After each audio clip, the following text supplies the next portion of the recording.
ఓం నమో వెంకటేశాయ. So ఎన్నికల ఫలితాల గురించి దేశవ్యాప్తంగా మరియు ఆంధ్రప్రదేశ్ రాష్ట్రానికి సంబంధించి నేను ఇచ్చినటువంటి ప్రిడిక్షన్ లో నేను నరేంద్ర మోడీ గారి ప్రభావం తగ్గుతుంది అని చెప్పడం జరిగింది. అలాగే ఆంధ్రాలో జగన్మోహన్ రెడ్డి గారు గెలుస్తారు అని చెప్పడం జరిగింది. నాకున్నటువంటి విద్వత్తు, నా విద్యను అనుసరించి నేను చెప్పడం జరిగింది. సో నేను చెప్పిన దాంట్లో సెంట్రల్ లో మోడీ ఆధిపత్యం అనేటువంటిది తగ్గింది, ఒకటి జరిగింది.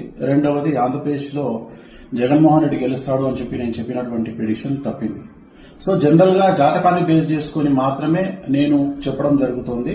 సో చాలా రోజుల నుండి నన్ను విమర్శిస్తూ ఉన్నవాళ్లు, నన్ను ట్రోల్ చేస్తూ ఉన్నవాళ్లు ఒక లక్ష్యంగా చేశారు. సో ఈ రోజు నేను చెప్పినటువంటి ప్రిడిక్షన్ 100% తప్పయింది. దాంతో ఖచ్చితంగా నేను ఒప్పుకుంటా ఉన్నాను. సో ఇన్ని రోజులు నాతో సహకరించి నాతో ఉన్న వాళ్ళకి, అలాగే ఇక ముందు నన్ను ఫాలో అయ్యి నాతో ఉండే వాళ్ళందరికీ కూడా మంగళాకాంక్షలు చెప్తా ఉన్నాను. సో నేను చెప్పింది ఖచ్చితంగా నష్టంగా జరిగింది, అంటే వ్యతిరేకంగా జరిగింది. వైసీపీ ఓడిపోయింది, చంద్రబాబు నాయుడు గారు గెలిచినారు. సో చంద్రబాబు నాయుడు గారికి శుభాకాంక్షలు చెప్తూ నేను నమ్మేటువంటి వెంకటేశ్వర స్వామి మరియు నేను నమ్మేటువంటి కామాఖ్యాదేవి ఇద్దరి రూపంలో ఉండేటువంటి దేవతలను నేను కొలుస్తూ నాకున్నటువంటి విద్యను అనుసరించి జాతకాల ఫలితంగా, రాసులను ఫలితంగా మాత్రమే ప్రిడిక్షన్ చెప్పడం జరుగుతుంది. ఎక్కడ కూడా నేను వ్యక్తిగతంగా ఇంతవరకు చెప్పలేదు.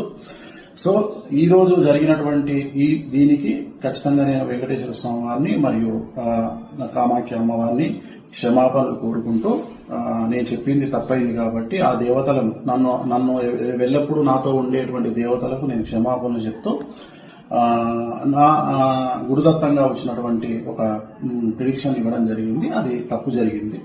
సో మామూలుగా ఇలాంటి సందర్భాల్లో చాలా మంది చాలా రకాలుగా విమర్శిస్తా ఉన్నారు.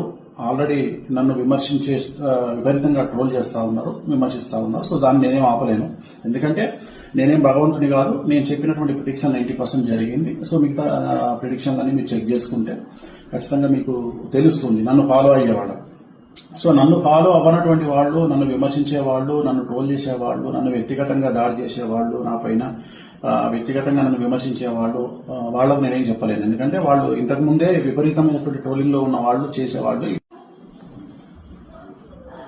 సో నాకు సంబంధించినంత వరకు నేను మనస్ఫూర్తిగా జాతకాలు మాత్రమే చెప్పడం జరిగింది. ఎక్కడ నేను వ్యక్తిగతమైనటువంటి అభిప్రాయాలు జోలికి సో తెలుగుదేశం శ్రేణికి, అలాగే తెలుగుదేశం పార్టీకి, అలాగే చంద్రబాబు నాయుడు గారికి శుభాకాంక్షలు తెలియజేస్తా ఉన్నా. నన్ను ఇప్పుడు కూడా నాతో పాటు ఉండేటువంటి ప్రతి ఒక్కరికి నేను ఖచ్చితంగా నా పట్ల ఉన్నందుకు సంతోషాన్ని వ్యక్తం చేస్తా ఉన్నా. సో దీంతో పాటు ఇంకొక విషయాన్ని చెప్పాలనుకుంటా ఉన్నా. ఈ ప్రిడిక్షన్ తప్పవడం వల్ల, ఏది జగన్మోహన్ రెడ్డి గెలుస్తారు అని చెప్పినటువంటి ప్రిడిక్షన్ తప్పవడం వల్ల నేను ఒక నిర్ణయాన్ని తీసుకున్నాను. ఈ రోజు నుండి రాజకీయ పరమైనటువంటి ప్రిడిక్షన్స్ కానీ, అలాగే సినిమా పరిశ్రమకు చెందినటువంటి వ్యక్తిగతమైనటువంటి పర్సన్స్ కు సంబంధించిన ప్రిడిక్షన్స్ కానీ ఇక మీదట ఎలాంటి సోషల్ మీడియాలో చెప్పడం మానేస్తా ఉన్నాను. సో నేను ఇక్కడ ఫెయిల్ అయినందువల్ల, అంటే జగన్మోహన్ రెడ్డి జాతకాన్ని విశ్లేషించడంలో నేను ఫెయిల్ అయినందువల్ల, చంద్రబాబు నాయుడు గారి జాతకాన్ని విశ్లేషించడంలో నేను ఫెయిల్ అయినందువల్ల ఇక మీదట నేను పబ్లిక్ ప్లాట్ఫామ్ లో ఎవరి గురించి కూడా వ్యక్తిగతమైన జాతకాలని నేను విశ్లేషించాను. క్రికెట్ కు సంబంధించి కానీ, అలాగే రాజకీయ నాయకులకు సంబంధించి కానీ, అలాగే సెలబ్రిటీలకు సంబంధించి కానీ, ఎవరి గురించి కానీ వ్యక్తిగతమైనటువంటి జాతకాలు విశ్లేషించడం అనేటువంటిది నేను నిర్ణయం తీసుకున్నాను. సో ఇక ట్రోల్ చేసే వాళ్ళ బాధ్యత మీ ఇష్టము, దాన్ని నేను ఆపలేను. సో ఖచ్చితంగా ట్రోలింగ్ అనేది జరుగుతూ ఉంది. బట్ నన్ను ఆదరించే వాళ్ళు, నన్ను నమ్మేవాళ్ళు, నా ఫాలోవర్స్ మాత్రం నాకు అండగా ఉన్నందుకు వాళ్లకు నా మంగళాకాంక్షలు తెలియజేస్తూ ఓం నమో వెంకటేశాయ.